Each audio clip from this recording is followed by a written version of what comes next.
Mas você acha que a gente devia falar que a gente foi na pré-estreia? Porque senão a gente fala bem do filme, sendo que a gente foi na pré-estreia, então vamos falar que a gente foi comprado. Vamos falar que o Shia LaBeouf veio aqui de novo pra fazer a gente falar bem do filme. Just do it!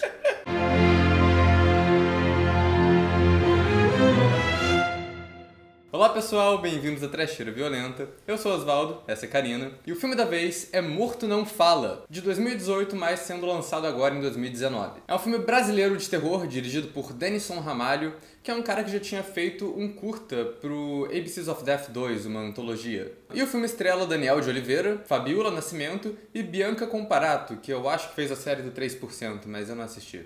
Eu assisti. Pelo que eu vi, esse filme já tinha estreado nos Estados Unidos pro Shudder, que é um serviço de streaming de filmes de terror. E como acontece com alguns filmes nacionais, ele só foi distribuído agora esse ano por aqui. A gente foi convidado pela Pagu Pictures pra assistir ao filme na pré-estreia semana passada. Foi uma experiência bem legal. A gente gostou bastante e, assim, sempre na pré-estreia tem um sabor diferente o filme. Você já vai mais feliz. Engraçado que quando a gente tava lá, eu tava usando essa camisa do Demons, a gente tava lá bebendo, conversando, e um cara gostou muito da minha camisa. Apontou, fez joinha, depois ele veio falar comigo, falar, caraca, muito legal essa camisa, muito legal esse filme. A gente conversou um pouco sobre o Demons, e depois a gente descobriu que ele era o diretor do Morto Não Fala, ele era o próprio Denison Ramalho. E aí a Bonita resolveu usar a brusinha hoje de novo aqui pra gravar o vídeo. Eu não tirei desde então. E além da pré-estreia, a gente também ganhou o press kit do filme, que tá aqui. Deu esse pôster que tá aqui em cima também, né? Com o dicionário. Aí pôster, tem chaveiro, várias coisas legais. Então assim, Pago Pictures, obrigada. Manda mais, manda sempre, tá? Então a gente vai falar do filme, mas antes vamos pedir pra vocês se inscreverem no canal, se vocês não forem inscritos ainda. Deixem uma curtida no vídeo, comentem aí embaixo o que vocês acharam de Morto Não Fala. E também acompanhem a gente nas redes sociais, os links estão todos aí na descrição do vídeo. E também já vamos deixar aqui um aviso de spoiler, porque pra variar, esse é aquele tipo de filme que tem muitas mudanças na trama, e pra gente explicar sobre o que o filme é, a gente já tem que entrar em spoilers. Então é aquilo, se você gosta de filmes de terror, né, de ser surpreendido, vai ver o filme sem saber nada. E depois volta aqui e assiste ao vídeo inteiro. Então, vamos à trama. Morto Não Fala conta a história do Estênio, que é um cara simples que trabalha no necrotério, só que ele tem uma habilidade muito peculiar de conseguir se comunicar com os mortos. Então ele acaba ouvindo segredos e alguns relatos sobre as mortes e as vidas deles no geral. E assim, normal, isso já é rotina. Ele bate um papo com os mortos como se estivesse no bar, tranquilo, trocando uma ideia. Até que ele descobre que a mulher dele tá tendo um caso. Então ele decide usar a informação de um dos mortos, que era um traficante, pra fazer com que um outro traficante matasse o amante e acaba matando a mulher dele também. Só que aí é que a história começa a girar, porque a mulher volta pra assombrá-lo pelo que ele fez. E aí a merda tá feita. Eu gostei muito da premissa desse filme, é uma ideia bem única e parece uma mistura bem peculiar entre Morgue Story, que é outro filme brasileiro de terror, Della Morte Dell'Amore, que é um filme italiano, e um pouco também do Invocaverso, principalmente mais pra parte final do filme.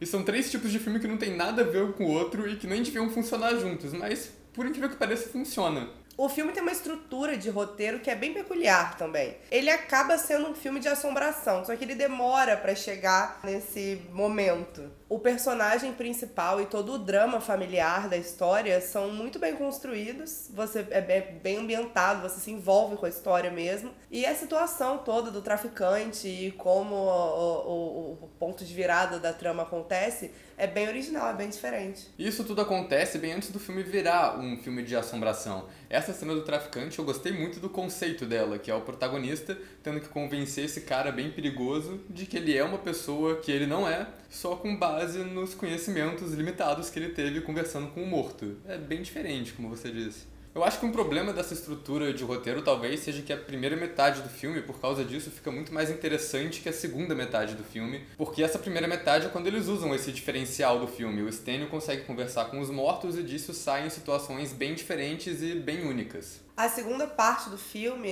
é um filme muito bem feito de assombração. Ele acaba até caindo em alguns clichês do gênero. Um susto gratuito ali, a mulher fantasma gritando na sua cara. Então tem essas cenas mais manjadas, mais clichês que todo filme de assombração tem, Mas o filme também tem umas cenas mais perturbadoras. Tem uma subtrama que é muito estranha, que acontece meio do nada, que ele decide dar uma festa de aniversário pro filho dele, fora de época, sem nenhum aviso prévio. E sem dar muito spoiler, é claro que essa festa termina de um jeito meio macabro, que é uma subtrama menor que acontece assim, que é bem legal. E tem o que eu achei uma das cenas mais memoráveis do filme, que é o Labirinto de Serol. Então, essa cena é foda. O cara tem que passar pelos Jogos Mortais brasileiro, vários fios, assim, com cerol espalhados pela casa, e ele tem que passar e ele vai se cortando e vai passando no negócio e é horrível e dá muita aflição e é maravilhoso. E dá até porque o cerol também já é estabelecido antes no roteiro. Sim, tem todo um contexto, não é gratuito. Então dá pra ver que nesse filme acontece de tudo. Ele tem 1h50 de duração, que eu até acho que foi um pouco demais, porque no final é muita cena de assombração seguida e fica um pouco cansativo, porque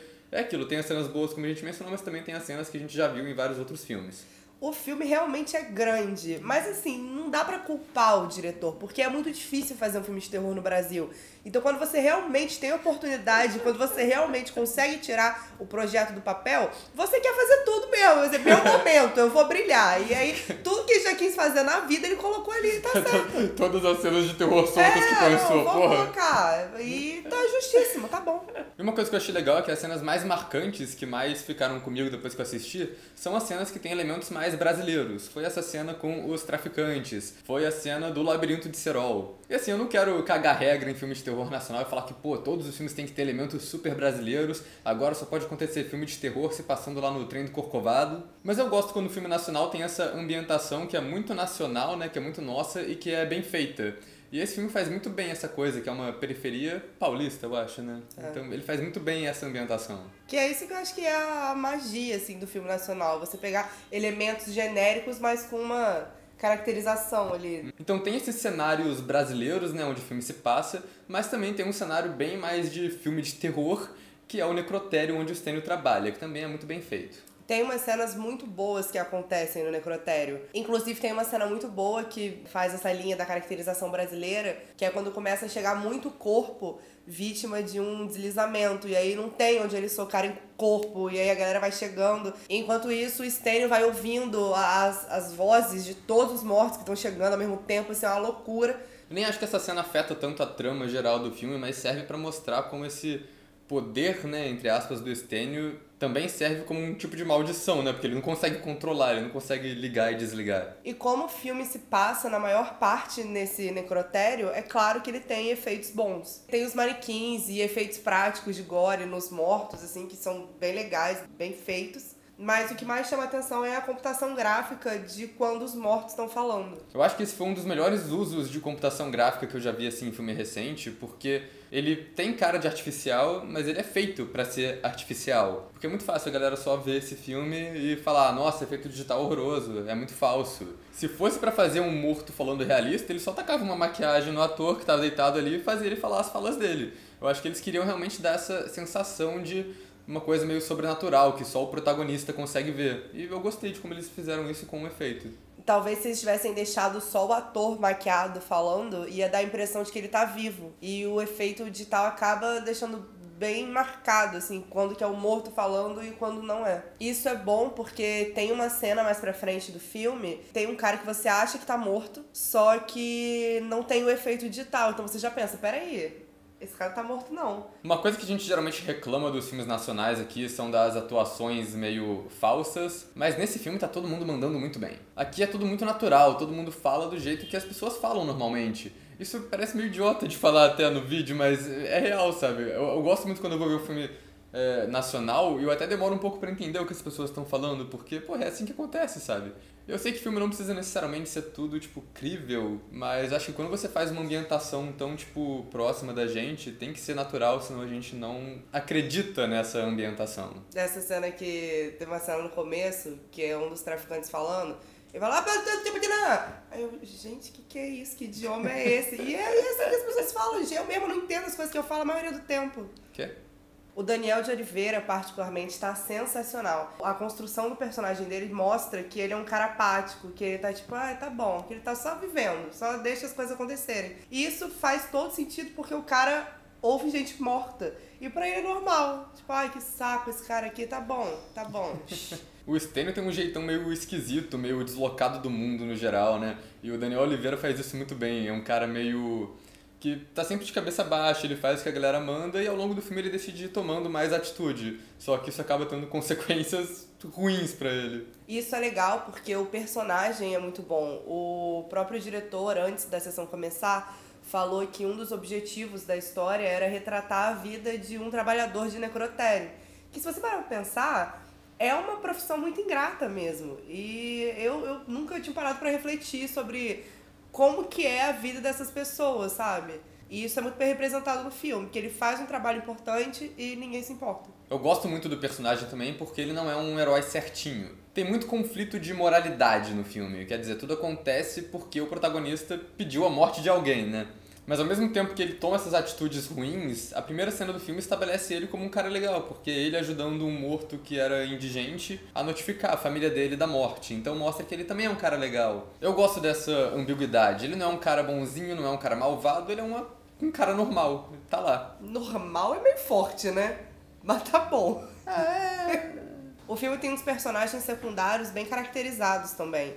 Até alguns que não aparecem muito durante a trama, tem algumas cenas pra estabelecer os traços e as personalidades deles, assim. Só fiquei um pouco decepcionado nessa questão de personagem, porque os traficantes no começo têm muito preparo. Notícia na TV falando quem eles são. Então dá a entender de que eles vão ser uns grandes, sei lá, antagonistas do filme. Não os principais, mas talvez um antagonista secundário, uma ameaça no mundo real pro Stênio, além do sobrenatural. Então eu achei que a participação deles fosse ser bem maior, que fosse ter mais intrigas com isso, e acaba que não. Eles têm uma participação bem breve no filme e depois eles estão fora da trama. Até porque não tem desdobramento, né?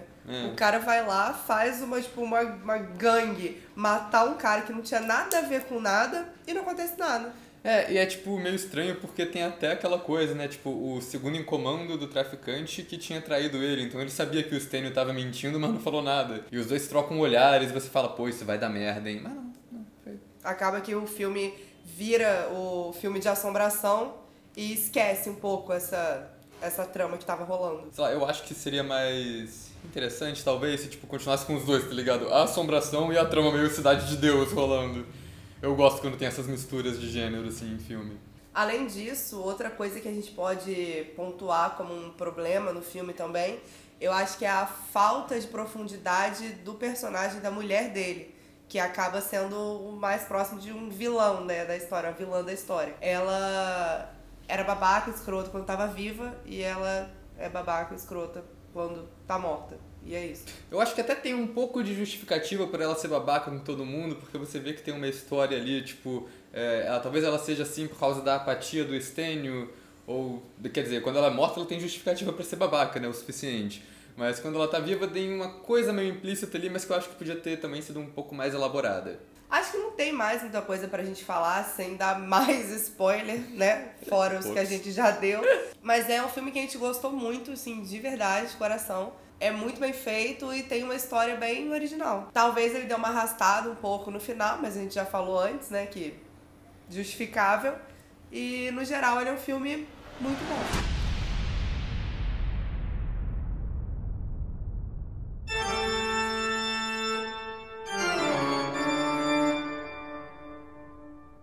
Eu gosto de chaveiro porque o chaveiro é legal. Piadas de dedo. Que não sejam baixaria.